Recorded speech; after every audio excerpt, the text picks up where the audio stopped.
और फिर जो है वो मुरीद अब्बास यज़दानी के बारे में मैंने जो पढ़ा उसके मुताबिक मुरीद अब्बास यज़दानी ने सिपा मोहम्मद की बुनियाद डाली और फिर गुलाम रज़ा नकवी साहब भी आ गए और मुख्तलिफ लोग आए। इसकी ज़रा बनने का वाक़या क्या है? मुरीद अब्बास यज़दानी जो हैं वो चूँकि आए थे TJP से और उनके साथ कुछ और भी लीडर्स यकीनन थे, उन्हें जो है वो उसका chairman kind of thing appoint किया। वो फाउंडर भी वही थे। फाउंडर के बारे में थोड़ी सी जो है ना वो इख्तिलाफ राय पाया जाता है लोगों में। कुछ कहते हैं वो थे, लेकिन कुछ कहते हैं कि वो जो इनिशिएटिव था वो गुलाम रज़ा नकवी और कुछ और लोगों का था।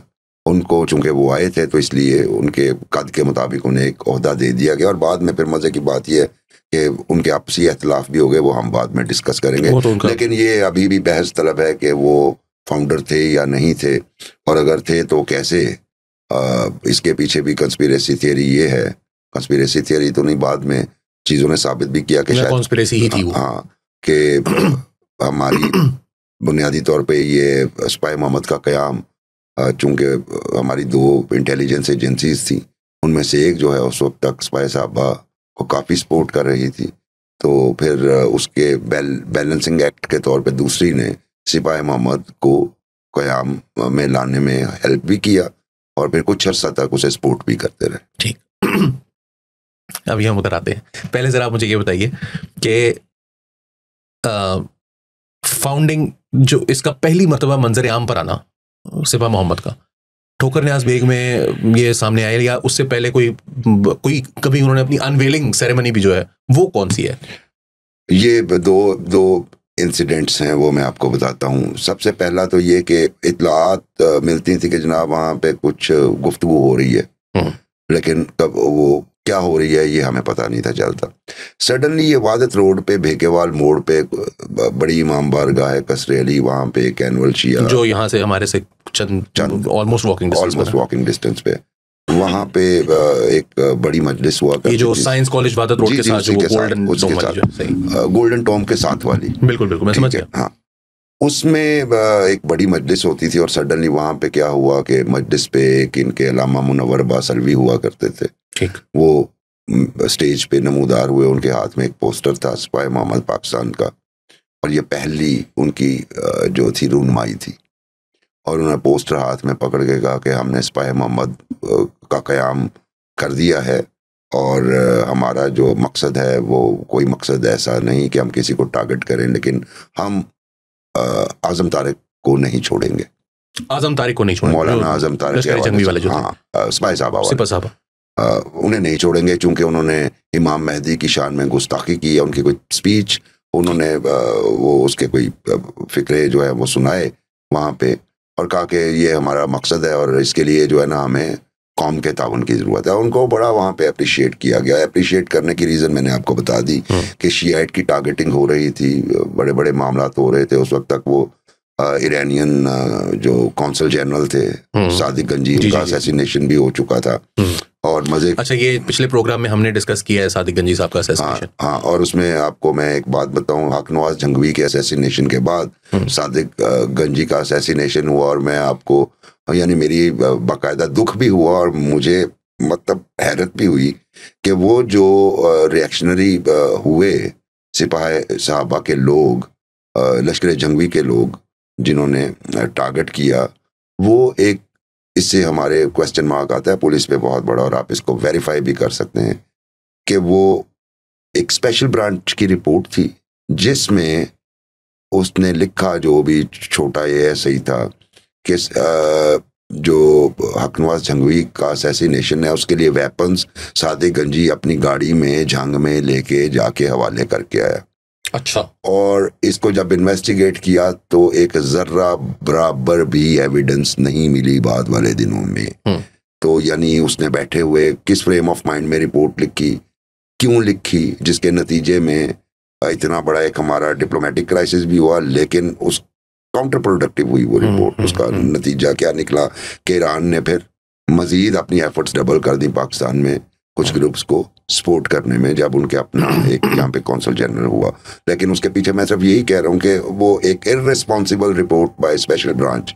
अच्छा सर, ये एक ये इदारों के अंदर भी एक नज़रियाती लोग, जाहिर सी बात है कि वो ज़माने में बहुत एक चार्ज्ड किस्म का पोलराइज इन्वायरमेंट था, बट ये जो सादिक गंजी का कत्ल है, या आप देख लें कि मज़ार शरीफ में जिस वक्त वो एक मैसेकर हुआ, जो कि ऑब्वियसली पहले एक मैसेकर हो चुका था जो कि तालिबान का हुआ था, उसके बाद उन्होंने जवाबी मैसेकर किया, तो उसके अंदर इरानियन जो एम्बेसी के 8-9 लोग थे उन्होंने कब्जा किया और उन्होंने बाकायदा पाकिस्तान को इन्फॉर्म किया कि हम यहाँ पर हैं, हमें यहाँ से निकलने के लिए आप रास्ता फराम करवाएं, और फिर वो वहां पर गए और जाके उनको कत्ल कर दिया। उससे पहले शायद वो वहां पर पहुंचे भी नहीं थे। हाँ। सो ये जो क्या ये इसमें जस्ट एक स्पेशल ब्रांच का ASI इतनी बड़ी कार्रवाई डाल सकता?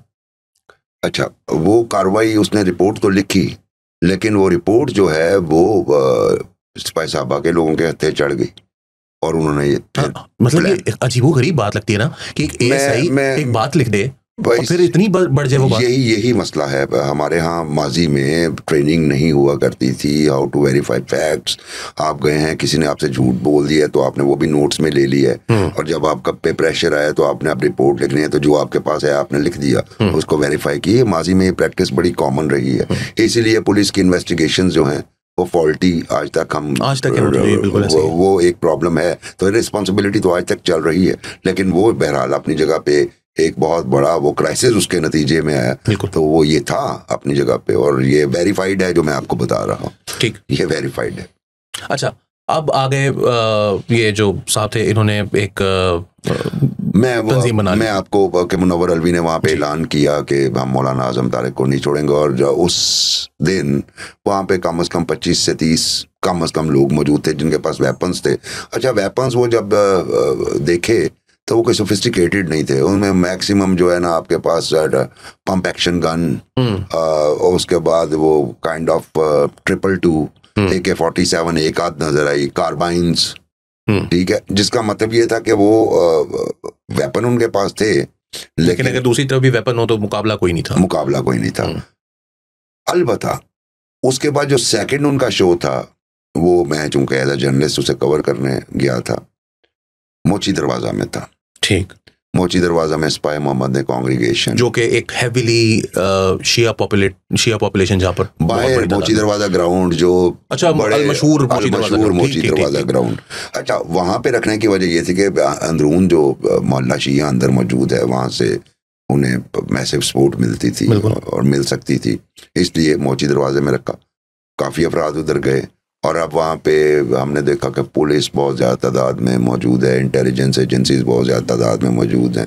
ये वो वक्त है 93 गालिबन जी, जब 92-93 का तकरीबन, ये 93 है जिसकी मैं आपको बात सुना रहा हूँ। पंजाब हुकूमत थी मियां मंजूर अहमद भट्टू की, आ गई थी उस वक्त, आ चुकी हुई थी, और उनके जो हैं वो एक एडवाइजर थे जो सिपाही साहबा के एक करीबी रहनुमा थे। अच्छा, रहनुमा थे, वो उनके एडवाइजर थे, प्रोटोकॉल उन्हें मिलता था। तो ये वो वक्त था, इसलिए पुलिस बहुत ज्यादा थी, और वहाँ पे अब मैं ढूंढ रहा हूँ कि चूंकि ये अब रूनुमाई थी गुलाम रजा नकवी की, ठीक, राइट, तो वहाँ पे मैं कुछ लोगों को देख रहा हूँ, अब कुछ जर्नलिस्ट भी हैं, फोटोग्राफर्स भी हैं, सिक्योरिटी उनकी अपनी मौजूद है। एक साहब आए हैं, छोटी सी दाढ़ी रखी, गले में कैमरा डाला है, वो हाथ में ला के चले गए। हमने कहा कोई न्यूज़ फोटोग्राफर, और जब अनाउंसमेंट हुई तो वही न्यूज़ फोटोग्राफर साहब जो थे वो स्टेज पे बैठे हुए थे, और उन्हें जो है वो क्राउन पहनाया जा रहा था, एक जो मोची दरवाजा के कुछ शिया लोगों ने, और वहाँ पे फिर बड़ी मैसिव फायरिंग हुई।